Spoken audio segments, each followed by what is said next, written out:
तुमचे पण काळे जामून कधी कडक किंवा फुटतात का? मग आजची ही रेसिपी नक्की शेवटपर्यंत पहा. चला तर हलवाई स्टाईल मऊ आणि रसरशीत खव्याचे काळे जामून कसे बनवायचे ते बघूया. सर्वात महत्त्वाचं, तुम्ही या आधी बनवले नसेल आणि ही रेसिपी बघून बनवायला ट्राय केलं तरी तुम्ही परफेक्ट बनवणार. अगदी मी परफेक्ट मेजरमेंटनुसार तुम्हाला आजची रेसिपी तुमच्यासोबत शेअर करणार आहे.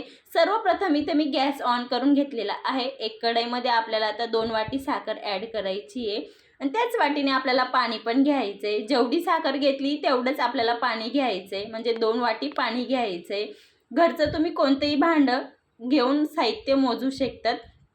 तर आता आपल्याला व्यवस्थित इथं साखरला मेल्ट करून हलकं चिपचिप होतो एवढा तार बनवून घ्यायचा आहे. गुलाबजामचं जी चाचणी आहे ती खूप छान बनली तर आतपर्यंत व्यवस्थित टेस्ट लागतो गुलाबजामचा. त्यासाठी इथं मी अगदी 5 ते 6 काड्या केसर वापरते. हे अगदी ऑप्शनल आहे, तुम्ही स्किप केलं तरी चालेल, पण याच्याने खूप छान टेस्ट येतो. आपण मार्केटमधून गुलाबजाम आणतो, खूप जास्त पैसे लागतात, पण अगदी त्याच अर्ध्या पैशांमध्ये अगदी तुम्ही पूर्ण फॅमिली एन्जॉय करू शकता. एवढे गुलाबजाम आज आपण घरीच बनवणार आहोत.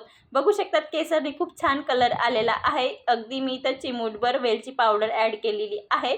मी अगदी हिरवी वेलचीलाच कुटून टाकलेलं आहे, त्याचा स्ट्रॉंग फ्लेवर असतो त्यासाठी मी चिमूटभरच वापरलेली आहे. पण तुम्ही डायरेक्ट मार्केटची वेलची पावडर ॲड करत असाल तर अगदी अर्धा चमचा ॲड केली तरी चालेल. आपली इथं पाक बनून तयार झालेला आहे. हलका चिपचिप झाला आहे. आता आपण झाकून ठेवून देऊया साईडला. झाकल्याने थोडं गरम राहील, त्यासाठी झाकून ठेवा. इथं जवळपास मी 250 ग्रॅम खवा घेतलेला आहे आणि त्याच मापाला इथं मी 80 ग्रॅम पनीर घेतलेलं आहे. हे होममेड पनीर आहे. पनीरला आता आपल्याला छान अगदी मोकळं करून घ्यायचं आहे. बघू शकता त्या पद्धतीने. आणि जर तुम्हाला वाटत असेल की खव्यामध्ये थोडे दाणे दाणे आहेत तर खव्याला अगदी आपल्याला किसून घ्यायचं आहे. जे आपण पुरण चाळतो त्या चाळणीने चाळून घ्यायचं आहे. आता मी एका प्लेटमध्ये दोघं साहित्य व्यवस्थित मोकळे करून घेतलेले आहेत, पनीर आणि खवा. आता आपल्याला हाताने अगदी डो मळतो त्या पद्धतीने तळव्याने व्यवस्थित मॅश करून घ्यायचं आहे. जे आपलं पनीर आणि खवा आहे ते अगदी एकजीव झालं पाहिजे. या पद्धतीने आपल्याला व्यवस्थित मिक्स करून घ्यायचं आहे.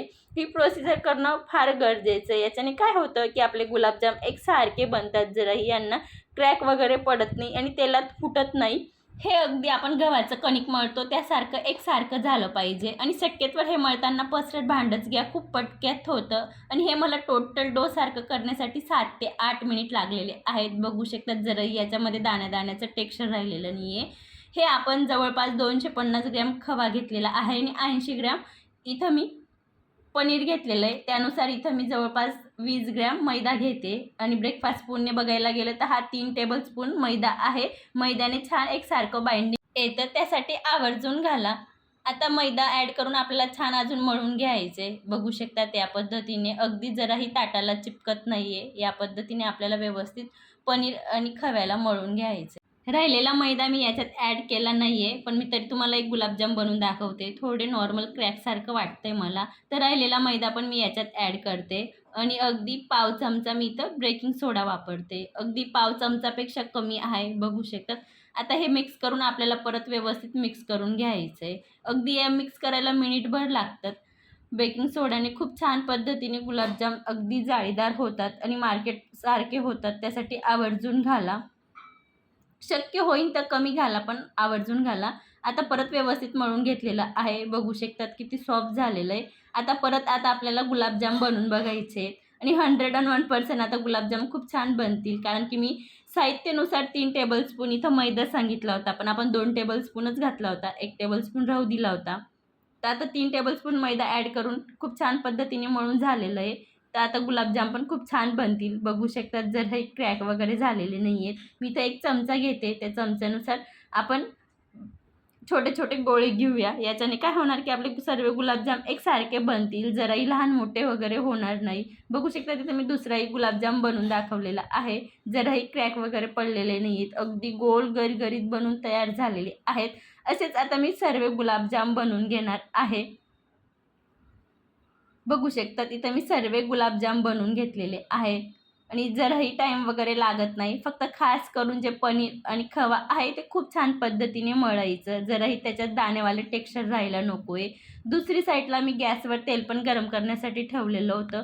तेल आपल्याला जास्त गरम पण नाही आणि जास्त गार पण नाही, अगदी मिडियम गरम ठेवायचं आहे. या गोष्टीची तर खास काळजी ठेवायची आहे. आणि गुलाबजाम तेलमध्ये सोडल्यानंतर डायरेक्ट स्पून लावायचा आणि अगदी मिनिटभर तेलात त्यांना फ्राय होऊ द्यायचे. मग नंतर हलकं तेल ढवळत राहायचं आहे. याच्याने काय होणार की गुलाबजाम खालीवरती होतील, पण गुलाबजामला जराही स्पून वगैरे लागणार नाही.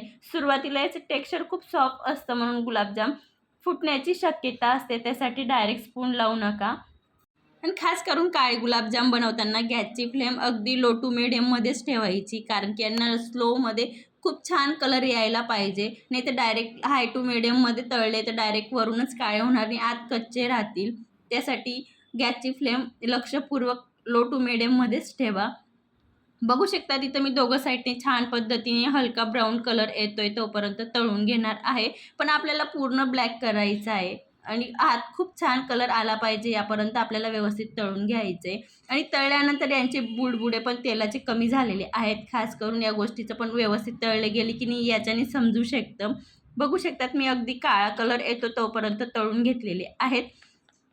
आणि गुलाबजाम आता राहिलेले पण याच पद्धतीने तळून घ्यायचे. बघू शकतात तेलाचं टेम्परेचर थोडं कमी करून घ्यायचं आहे, म्हणजे तेल थोडं गार होऊ द्यायचं आहे. मग राहिलेले गुलाबजाम तेलामध्ये सोडून घ्यायचे. मी सर्व गुलाबजाम या पद्धतीने तळून घेतलेले आहेत. आपण पाक झाकून ठेवला होता त्यासाठी हलका कोमट आहे. चासणी बघू शकतात. आता आपण गुलाबजाम पण थोडे गरम आहेत, डायरेक्ट सोडून देऊया आणि मी अर्धा तासानंतर तुम्हाला दाखवेन. अर्धा तासानंतर बघू शकतात अगदी आपले इथं रसरसीत गुलाबजाम बनून तयार झालेले आहेत.